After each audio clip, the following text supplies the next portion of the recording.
And if you elect me mayor of this sub-city, I promise to make sure that the gold keeps flowing to your city, that your sub-city troops never get low, and that your debuffs are always ready. Hi, and welcome to Red Evony. I am Akayasha.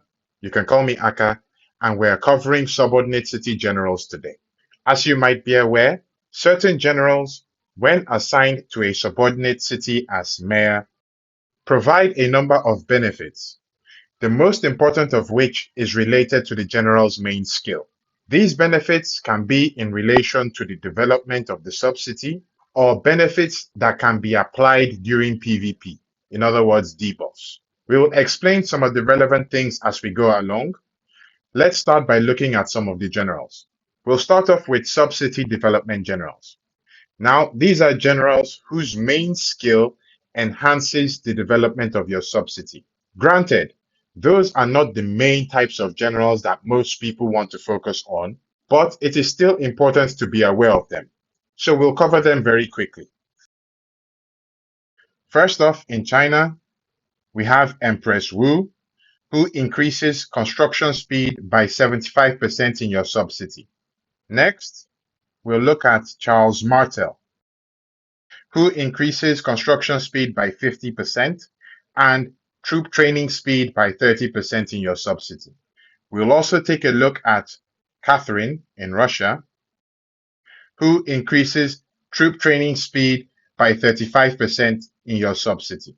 Now, before we start looking at some of the other various generals, let's first go over what kind of general qualifies as a debuff general. Let's quickly go in and take a look at Honda Tadakatsu. Now, if you look at his main skill, it says reduces enemy ground troop and mounted troop HP by 15% and increases your mounted troop attack by 15% when general is leading the army.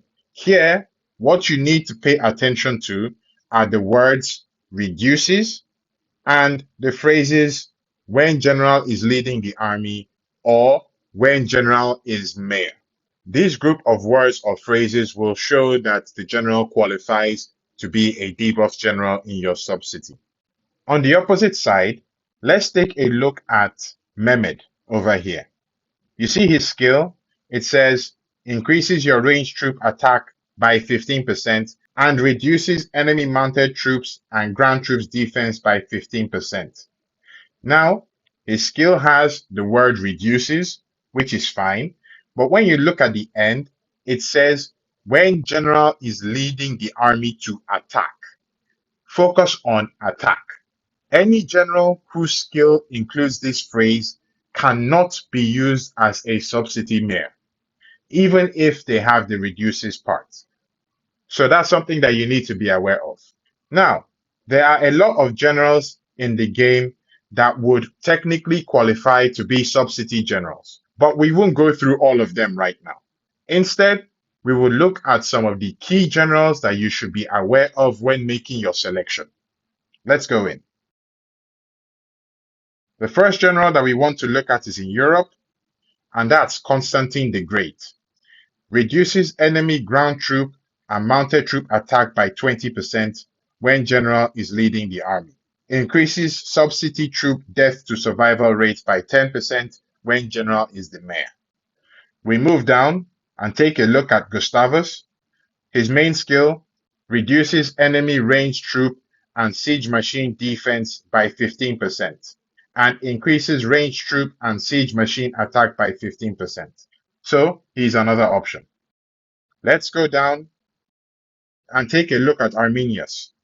Now, his main skill reduces enemy ground troop and mounted troop HP by 10% and enemy ranged troop and siege machine attack by 15%. Right beside him, we have Knut the Great. His main skill reduces enemy ranged troop attack by 25% and enemy ground troop and mounted troop HP by 15%. We go down a bit more and we have Baldwin. His main skill reduces enemy ranged troop attack by 30% and enemy siege machine attack by 20%. Next, we come over to America, where we take a look at Andrew Jackson. His main skill reduces enemy ranged troop attack by 20% and mounted troop HP by 20%. That's it for America. Let's go over to China, where we have Wei Qing. His main skill reduces enemy ground troop and mounted troop attack by 15% and increases your mounted troop and ranged troop attack by 15%. Next, we come over to Russia and take a look at Alexander Nevsky. His main skill increases your ground troop and mounted troop defense by 10% and also reduces enemy ranged troop and siege machine attack by 10%. We come over to Arabia and take a look at Amir ibn al-As. Reduces enemy ranged troop and siege machine attack by 15% and enemy ground troop attack by 25%. Next, we go over to others and take a look at Empress 60. Her main skill reduces enemy troops defense by 15% and enemy ground troops defense by another 15%. We go down a bit more and look at the Nordic Barbarian King. His main skill reduces enemy ranged troop attack by 30% and enemy troops defense by 10%. Finally, we take a look at Darius I. His main skill reduces enemy ground troop attack by 35% and enemy ground troop and mounted troop HP by 20%. Now, with all these generals that we have looked at, it is also important to note that only the reduces part of their skill is applicable in PvP. The increases part, once they are put in the sub-city, becomes irrelevant. Now that we've taken a quick look at some of these debuff generals, there are two main instances where you will look at your debuff general selection. The first one is when you are just starting out and you are looking to fill up your sub-cities with some generals. That's the first time debuff general selection becomes important. The next time would be after you have acquired a decent amount of debuff gear. At this point, you will start looking at your generals to see if you can make some adjustments to your selection in order to fine-tune your debuffs. That will be the second main time that you would look at your debuff general selection.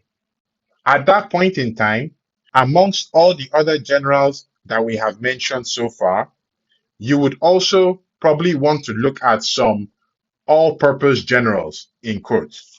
The types of generals that we'll be talking about are Margaret I, for example. Her main skill reduces enemy troop attack by 10%. That part of her skill applies to all troop types, hence the all-purpose. In addition, she reduces enemy mounted troop attack by another 20%. In the same vein, we have Nero, who reduces enemy troops' HP by 15%. This is across the board for all troop types. We go down and take a look at Harold. His main skill reduces enemy troops' attack by 10% and enemy troops' HP by 10% for all troop types. We come over here and take a look at Vladimir the Great. His main skill reduces enemy troop attack by 10% and increases your ranged troop attack by 20%. We come to Other and take a look at Mansa Musa. His main skill reduces enemy troop attack by 10% and increases your subordinate city troops' death to survival ratio by 10%. Finally, we take a look at Suleiman the Magnificent. His main skill increases ranged troop and siege machine attack by 15% and reduces enemy troops' defense by 10%. So these generals named just now are quote-unquote all-purpose generals because their debuffs apply to all troop types across the board. Now that we've gone through some of the various debuff generals that are available in the game, here's a small bit of advice. If you are at the point where you are starting to think about sub-city generals, get some. Even if you are not sure about the selection right now, get any of the generals that we have shown here in this video that you might fancy, or any general that meets the criteria for being used as a sub-city mayor. At this stage, any general is better than none. You can always adjust later as you progress in the game. The second bit of advice, Andrew Jackson and Empress Sixi. These two generals are some of the main staples for sub-city mayors. A lot of players favor these two generals because of how easy it is to get them compared to other generals, and how effective these two generals are to your debuff game. Personally, I have several Andrew Jacksons and 2 Sixis. That's part of what my selection looks like. Now, if you found this video helpful, be sure to give it a like, maybe drop a comment down below. If you're interested in the cultivation of sub-city generals or what kind of books to put on them, I have covered those topics in previous videos. The links are down in the description. If you want to know what kind of gear to put on your sub-city general for debuffs, be sure to check out the next video. Thank you, and Aka signing out.